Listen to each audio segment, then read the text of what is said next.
from 0995007478, then God said, let us make man, or let us make human beings, matong pa niya din in our image, to be like us. So God created human beings in His own image.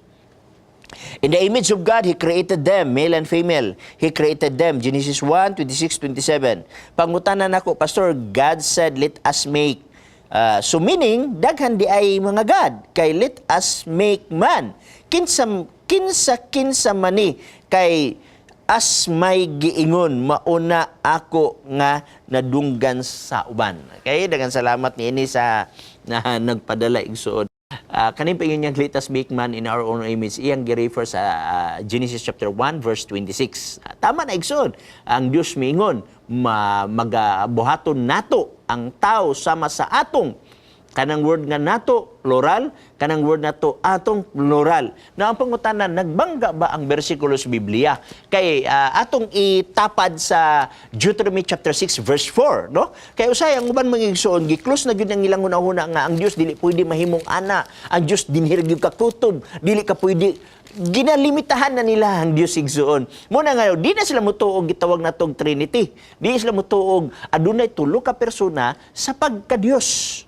Okay, now, atong tanaw na Deuteronomy 6:4 igsoon, nag-ingon din kay usahay mo, i-incorporate mong guday nila sa explanation nila. Okay? Niya sa 4. Magpatalinghog ka, O Israel, si Jehovah nga atong Dios, mao'y usa lamang ka, Jehovah. So, ang version, usa lamang ka, Diyos. Tama ni siya igsoon. O wala sa siya masayo. Dili nato ni masabtan igsoon, kung dili nato dalon sa gitawag nato og original nga pinulungan. Abi ninyo igsoon, kini magong Biblia, hinulaman nato ni. Okay, dili atong kaugalingong language, atong gitranslate sa atong kaugalingong nga pinulungan, of which nawala na ang tinuod nga kahulugan. Kay kining word nga usara ang Dios, kanang word nga usa. Okay? Duha ka klase na sa Hebrew nga pinulungan igsuon.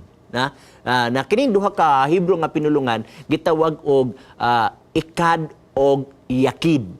Kining word nga yakid igsuon unique, only one. Isa ra gyud, wala nay lain.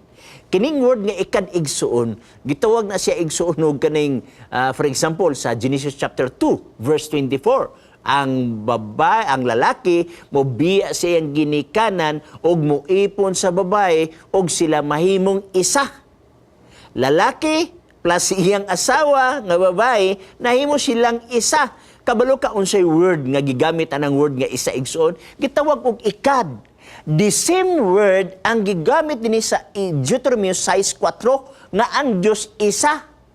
Pag ingon nga ang Diyos isa o gigamit sa Genesis 1:24, isa, ang lalaki mo biya siyang ginikanan, muipon sa iyang asawa o sila mahimong isa.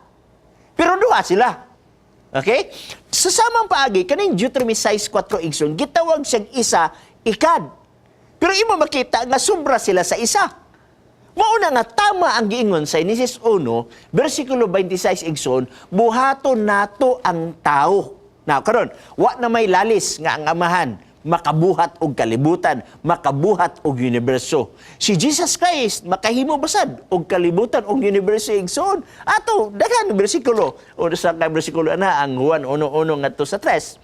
Sa sidugdan mao na ang pulong uban sa Dios ug Dios ang pulong ug ang butan nangahimo pinaagi kaniya. Una sa versikulo 3. Unya sa Colosas kapitulo 1, versikulo 15, si Kristo mo ang dagway sa Dios nga dili makita. Unya, ningon niya, ang tanang butang nangahimo pinaagi kaniya. Mismo pa ang butang nga dili makita. Butang nga mga gitawag nato og mga lingkuranan o uban, tanan. So imo makita nga si Jesus Christ ga-participate sa during sa creation. Muna atong mabasa. O ang Holy Spirit isab igsuon, makita na to sa panahon sa creation na ang Holy Spirit. Tanawa ang Genesis chapter 1. Genesis chapter 1 verse 1, 2, ug 3. Tanawa. Sa sinugdan, gibuhat sa Dios ang mga langit ug ang yuta awaaw ug walay sulod ug ang kangit-ngit diha ibabaw sa naong sa kahiladman. Og ang Espiritu sa Dios naglihok ibabaw sa naong sa mga tubig. Ang Espiritu sa Dios. Meaning to say, dini sa creation chapter, sa Genesis chapter 1, na ang Holy Spirit. Unya ato sang nakita, diha sa John 1, Uya laktod sa 3, si Jesus Christ nagbuhat usab sa kalibutan. Kolosas 1:15 ngadto 16, imo makita aktibo mauni nga nag-ingon buhato nato ang tao sama sa atong dagway. O gadunay mga pagtulunan o karon igsoon mingon nga ang manulunda may kuyog niya. Igsoon wa kay mabasa sa Biblia ang manulunda kabalo mo buhat og tao. Ang giingon sa Henesis 1:26, buhato nato ang tao. Basahi ko sa balaang kasulatan nga ang manulunda kabalo mo buhat og tao. O kung huruton sa nimo basa ang kapitulo 1, wa tay mabasa diri nga naay manulunda. Kung makabasa ka nga naay manulunda dinhi sa Genesis chapter 1, na musaludar ko nga ang kauban sa Dios dinhi sa Henesis 1:26 ang manulunda. Pero kaso wa man tay mabasa nga manulunda. So imo makita nga bugat kini nga presentation sige tawag nato og Trinity. Now, imo makita din igsoon na ang presensya mo magani sa panahon sa bautismo sa Mateo kapitulo 3 bersikulo 13 ngadto 16, pagbautismo kamo sa ngalan samahan sa anak ug sa espiritu.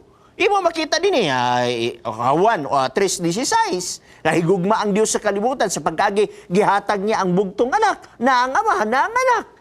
Og imo sa makita nga naang balang espiritu, mao man gani igsuon nga ang King James Version tungod sa ilang kahangawa og kadasigon nakahimo sila og translation diya sa 1 John chapter 5 verse 7 nga nagingon, for there are 3 bear records in heaven, the Father, the Word, and the Holy Ghost, and these 3 are one. Ang uban mingon sayop na nga translation. Okay, granted sayop nga translation. Pero dili man lang na mao. Ang mao nga mo pamatuod nga naay sobra sa isa ang sakop sa gitawag natong pagka-Dios. Mao bitaw sa Juan kapitulo 10 bersikulo 30 nagingon, I and my Father are one. Ako ug ang amahan usa ra.